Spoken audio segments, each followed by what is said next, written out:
Welcome guys, मैं लेके आ चुका हूँ बेल्ज़ेबुब के एपिसोड 24। एपिसोड के स्टार्टिंग में फूची पूरा दंग था। आखिर बातिम की बेटी इतनी ज़्यादा क्यूट कैसे हो सकती है। बातिम कहता है उस प्रिंसेस को लगता है कि मुझे ही बचाना पड़ेगा। लामिया पूरी घबराई हुई होती है। आखिर फूची ने देख क्या लिया। फूची ओगा को पिक्चर दिखाता है और कहते हैं कि देखो ये कितनी ज़्यादा क्यूट है, बेल्ज़ेबुब तुम भी देखो। और तभी हिल्डा उन्हें कॉल करती है और कहती है वहाँ पर टाइम पास मत करो, तुम तीनों को बातिम की बेटी को बचाना ही पड़ेगा। उसके बाद ओगा उन दोनों बंदों से पूछताछ करता है आखिर तुम्हारा अड्डा कहाँ पर है, पर वो दोनों बताने से साफ साफ मना कर देते हैं। फिर ये सीन कट होता है। ओगा और बाकी लोग उस जगह पर पहुंच जाते हैं। असल में ओगा ने उन दोनों की पिटाई करके जानकारी को उगलवा लिया था। फूची हिल्डा से रिक्वेस्ट करता है मुझे बातिम की बेटी का नाम जानना है। हिल्डा उसे पूरा नाम नहीं बता पाती, बस आंजी बता पाती है और सिग्नल कट हो जाता है। फूची तो पूरा पगला जाता है और कहते कि हिल्डा मुझे उसका नाम जानना है, और ओगा कहते कि उसका नाम आंजी होगा, ज्यादा सोचने की जरूरत नहीं है। फिर हमें सिटी का सीन दिखाया जाता है। सिटी के अंदर काफी सारे बीस्ट को पकड़ा हुआ आता है और सिटी का बॉस फालतू जोक सुना रहा था और उसके चमचे उसके फालतू जोक पे हंसना तो नहीं चाहते थे,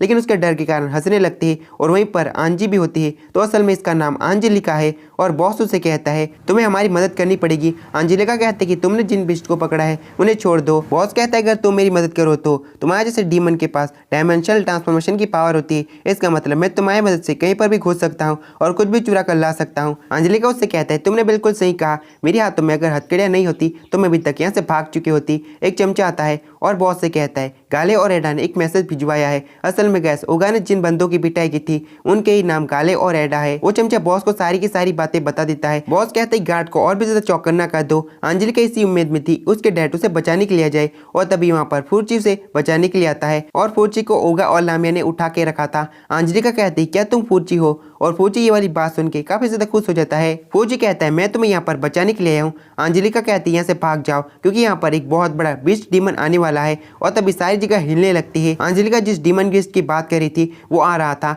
बॉस और उसके सारे चमचे काफी ज्यादा घबरा जाते हैं। वो डीमन काफी जोर से चिल्लाता है। ओगा और लामिया वहीं पर गिर जाते हैं। बेचारा फूची तो खिड़की में ही अटक जाता है और निकल भी नहीं पाता, और वो डीमन बीस्ट शहर में आ चुका था और सब कुछ तबाह करने लगता है। अंजलिका फूची को बताती है ये डीमन बीस्ट एक गार्डियन है, यहाँ के लोगों ने बहुत सारे डीमन बीस्ट को मारा है और उन्हें पकड़ कर भी रखा है, इसलिए गार्डियन काफी ज्यादा गुस्से में है और वो सब कुछ तबाह कर देगा। शहर में अफरा तफरी मच जाती है। बॉस अंजलिका के पास जाने लगता है ताकि अंजलिका उसे ट्रांसफर कर दी। अंजलिका भी ये महसूस कर लेती है और फूची से कहती है तुम यहाँ से भाग जाओ, लेकिन फूची भागने वालों में से थोड़ी था। वो कहता है मैं तुम्हें यहाँ पर बचाने के लिए आया हूँ और बिना तुम्हें बचाए यहाँ से नहीं जाऊंगा। बाहर लामिया और ओगा लगातार फूची को खींच रही थी। अंजलिका जल्दी समझ जाती है फूची का सर फंसा हुआ है। अंजलिका कहती है मैं तुम्हारी मदद करती हूँ और उसके सर पे दे मारती है। काफी देर तक मारने के बाद फूची बिल्कुल भी नहीं निकलता और फूची को काफी दर्द भी हो रहा था। बॉस यहाँ पर आ जाता है और फूची को देख लेता है और कहते हैं कि तुम यहाँ पर अंजलिका को बचाने के लिए आए हो ना, और तुम रॉयल फैमिली के कॉन्ट्रैक्ट में हो, पर मैं तुम्हें ऐसा बिल्कुल भी नहीं करने दूंगा।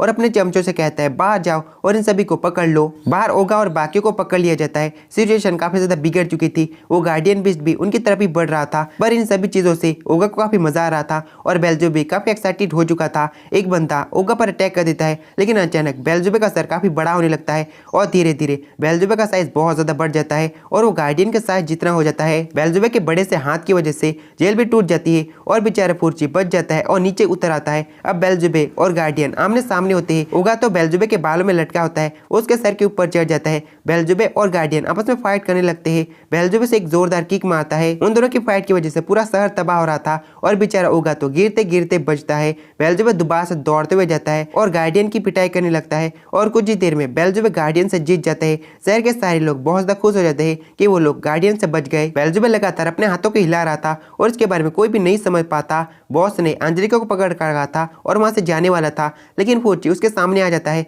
और कहता है कि तुम्हें क्या लगा तुम मेरे सामने अंजलिका को किडनैप करके ले जा सकते हो। बॉस अपना चाकू निकाल लेता है। फूची मनी मन कहता है साले ने चाकू निकाल लिया। भले ही फूची काफी ज्यादा डरा हुआ था, लेकिन फूची लंबी लंबी छोड़ने में एक्सपर्ट था। तभी वहां पर बेल्ज़ेबुब अपना पैर मारता है और फूची तो काफी ज्यादा लकी होता है, वो बच जाता है और अंजलिका के सामने हीरो बन जाता है। लामिया भी उसके लक को देखकर काफी ज्यादा चौंक गई थी। फूची मनी मन कह रहा था बेल्ज़ेबुब ने तो आज मुझे मार ही डाला था। तभी फूची उन्हें देख लेता है और उनके पीछे ही पड़ जाता है। वो तीनों ही वहां से भागने लगते हैं। अंजलिका उन्हें बताती है बेल्ज़ेबुब काफी ज्यादा एक्साइटेड हो चुका है, इसलिए वो बेकाबू हो चुका है। उनके सामने ओगा था क्योंकि ओगा को बेल्ज़ेबुब ने फेंक दिया था। भागते भागते लामिया वहीं पर गिर जाती है। ओगा लामिया के सामने आ जाता है उसे बचाने के लिए। बेल्ज़ेबुब उसके ऊपर पैर मारने ही वाला था, तभी ओगा चिल्लाकर कहता है बेल्ज़ेबुब डिनर टाइम हो चुका है। ये बात सुन के बेल्ज़ेबुब बिल्कुल नॉर्मल हो जाता है और शहर में जितने भी लोग रहते थे वो सारे लोग वहां से भाग गए थे और बिस्ट भी वहाँ से भाग गए थे और अंजलिका ने उस गार्डियन को समझा दिया था और सब कुछ शांत हो गया था। आखिरी में अंजलिका गार्डियन को गुड बाय कहती है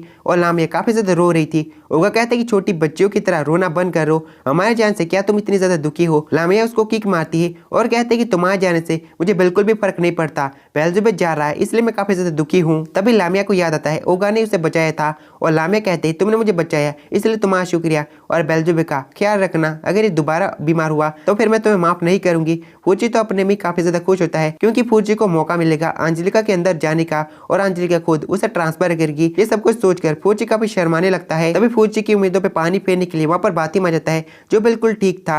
अंजलिका सभी से माफी मांगती है और कहती है मुझे माफ करना, मैंने तुम सभी को नहीं बताया, मेरे डैड बिल्कुल ठीक थे। बातिम के ठीक होने से सबसे ज्यादा दुखी तो हमारा फूजी था और बातिम बताता है उन छोटी मोटी चोटों से भला मैं मरने कैसे वाला था। मैं खुद को हील करने के लिए डीमन वर्ल्ड के हेल्थ रिसोर्ट में गया था और वहाँ पर काफी ज्यादा मजे भी किए थे और खुद को खोलकर ओगा और फूजी को अपने अंदर ले लेता है और ह्यूमन वर्ल्ड में ट्रांसफर कर देता है। वहाँ पर हिल्डा उन तीनों का इंतजार कर रही थी। हिल्डा कहते हैं कि तुम दोनों बिल्कुल सही सलामत यहाँ पर पहुंच जाए, तुम तीनों का यहाँ पर स्वागत है। तो इसी के साथ ये वाला वीडियो खत्म होता है। वीडियो छोटा था क्योंकि फिलहाल मेरे और मेरे चैनल दोनों को लगे पड़े हैं। तो मिलते